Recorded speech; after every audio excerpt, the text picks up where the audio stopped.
तमिलनाडु भारत की राजनीति का एक ऐसा राज्य जहां चुनाव सिर्फ सत्ता की लड़ाई नहीं बल्कि पहचान, भाषा और आत्मसम्मान की राजनीति मानी जाती है।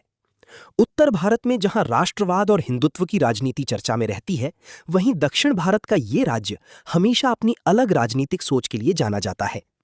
2026 का तमिलनाडु चुनाव बेहद खास माना जा रहा है, क्योंकि ये पहला बड़ा चुनाव है जहां जयललिता और करुणानिधि जैसे दिग्गज नेता मौजूद नहीं हैं।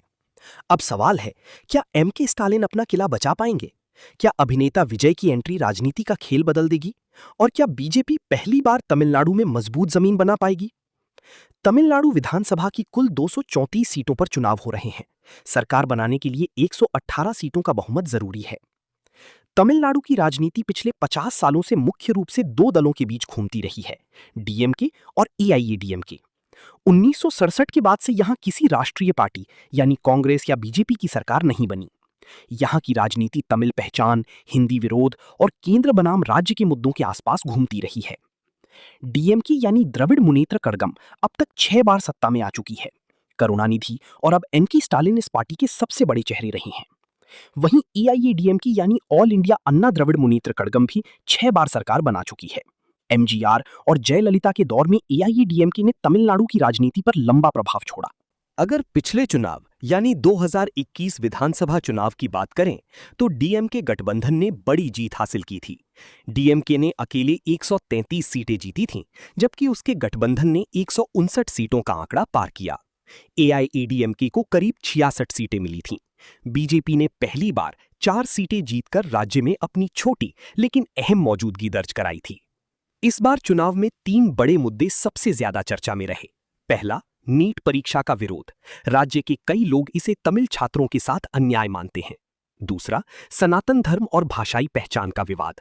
और तीसरा, भ्रष्टाचार और नशे का मुद्दा, जिस पर विपक्ष लगातार सरकार को घेर रहा है। इस बार मुकाबला बेहद दिलचस्प और बहुकोणीय है। डीएमके गठबंधन मुख्यमंत्री एमके स्टालिन के नेतृत्व में सत्ता बचाने की कोशिश कर रहा है।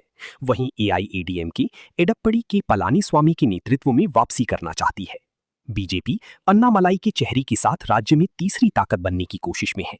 लेकिन सबसे ज्यादा चर्चा सुपरस्टार विजय की पार्टी टीवीके की हो रही है।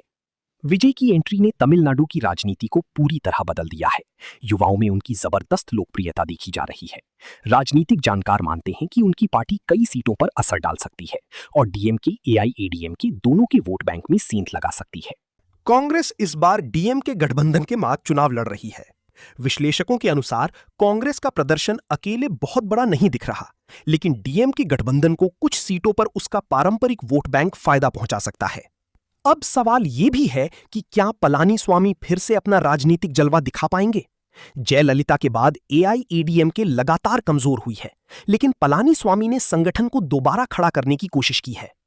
शुरुआती एग्जिट पोल में डीएमके गठबंधन को बढ़त दिखाई जा रही है, लेकिन पहले जैसी बड़ी जीत के संकेत नहीं मिल रहे।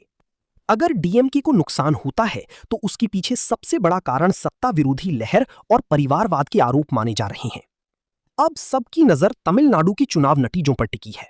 क्या द्रविड़ राजनीति फिर मजबूत होगी? क्या भगवा पहली बार दक्षिण के इस किले में जगह बनाएगा? या फिर सिनेमा से राजनीति में आए विजय जनता का नया चेहरा बनेंगे? इन सवालों का जवाब अब चुनावी नतीजे ही देंगे।